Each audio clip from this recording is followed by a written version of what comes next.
मित्रांनो, कमीत कमी वेळेमध्ये जास्तीत जास्त मार्क सिक्युअर करायचे असेल ना, तर एक स्ट्रॅटर्जी येतो, ती आहे 3-3-3-3-3 स्ट्रॅटर्जी. फॉलो करा, 100% गॅरंटेड आपले 28 मार्क तरी 2 ते 3 दिवसात कन्फर्म होता. मित्रांनो लक्षात घ्या, आता ही 3-3-3-3-3 स्ट्रॅटर्जी काय लक्षात घ्या. आपल्या पूर्ण सिलेबस मधनं 3 युनिट आपल्याला कन्फर्म करायचे, जे सगळ्यात सोपे. कळतंय? पहिला 3 आहे युनिट्सचा. कुठली 3 युनिट हे सोपे आहे ते तुला माहिती, तू अभ्यास करताना. आता प्रत्येक युनिट मध्ये कुठली 3 टॉपिक आहे ते सोपे आहे. आता प्रत्येक युनिट मध्ये साधारणतः 8-10 टॉपिक असतात, त्यातले आपल्याला 3च टॉपिक ठरवायचे. बरोबर? ते कसे ठरवायचे ते पण तुला सांगतो मी. त्याच्यानंतर प्रत्येक टॉपिक मध्ये 3 डेरिव्हेशन, 3 न्यूमेरिकल आणि 3 थेरी क्वेश्चन हे तुला परफेक्ट करायचे. आधी स्ट्रॅटर्जी समजून घे, ते फाइंड आउट कसे करायचे मी सांगतो. 3 युनिट आपण ठरवले, 3 टॉपिक त्या युनिटमध्ये, प्रत्येक युनिटमध्ये 3 टॉपिक ते ठरवले. प्रत्येक टॉपिक वर येणारे 3 डेरिव्हेशन, 3 न्यूमेरिकल आणि 3 थेरी क्वेश्चन ठरवायचे.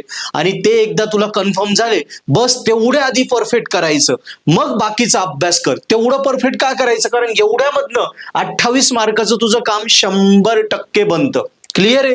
आता हे टॉपिक्स कसे, युनिट्स कसे ठरवशील, तर मागचे 5 एक पेपर घे, 5-6 पेपर घे. यस, 19 पॅटर्नचे तर अवेलेबल आहे. 24 पॅटर्न वाल्या मुलांनी 19 पॅटर्न वाले जरी रेफर केले पेपर तरी चालेल. यस, कारण ऑलरेडी फर्स्ट इयरला तर ऑलरेडी आहे 4 एक पेपर अवेलेबल आहे. सेकंड इयर 24 पॅटर्नला पेपर कमी आहे, सो त्यांनी सेकंड इयरच्या मुलांनी 19 पॅटर्नचे जरी रेफर केले तरी चालेल, कारण सिलेबस सेम आहे, त्यामुळे काहीच अडचण नाही. आणि एकदा प्रश्नपत्रिका रेफर केल्या समोर ठेव, 5 एक प्रश्नपत्रिका समोर ठेव, मग आयडेंटिफाय कर कुठले 3 युनिट मला सोपे हे तुला कळालं. आता कुठले 3 डेरिव्हेशन येतात युनिट्स मधले, कुठले कायम येत आहे, कुठल्या 3 टॉपिकवर कायम गणित येत आहे, थेरी क्वेश्चन कुठले 3 येत आहे, न्यूमेरिकल कुठले 3 टाईपचे सारखे येत आहे, हे तुला 5-6 प्रश्नपत्रिका समोर ठेवून जेव्हा अनालिसिस करशील तेव्हा तुला आयडिया क्लिअर होईल. एकदा आयडिया क्लिअर झाली, बस हे एवढं मटेरियल आपल्याला क्लिअर झाले, शुअर शॉर्ट पासिंग मटेरियल आहे. पूर्ण सब्जेक्टचा कोर डेटा आहे तो परफेक्ट कर आधी, मग बाकीचा अभ्यास कर. म्हणजे 28 मार्कच तुझं काम 100% झालेलं असेल आणि मग तुला बाकी स्कोरिंग साठी पुढे अभ्यास करायचा आहे.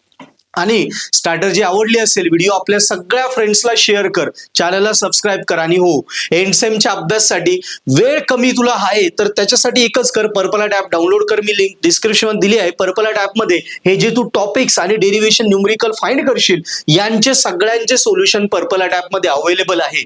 एकदम सोप्या भाषेत आहे, डिटेल मध्ये. सो पर्पल आर्ट ऍप वरूनच अभ्यास कर, जेणेकरून याच्यात तुझा टाइम जास्त वेळ सेव्ह करण्यात जाईल, तो तिथून कमी होईल. आणि कमीत कमी वेळेत, जसं आपण ठरवलं होतं, जास्तीत जास्त मार्क सिक्युअर करायचे, तो तुझा मोटो क्लिअर होईल. सो ऍप डाउनलोड कर, डेमो बघ, कामाला लाग. आणि टॉपिक मी दिले 3-3 स्ट्रॅटर्जी यूज कर. Best of luck.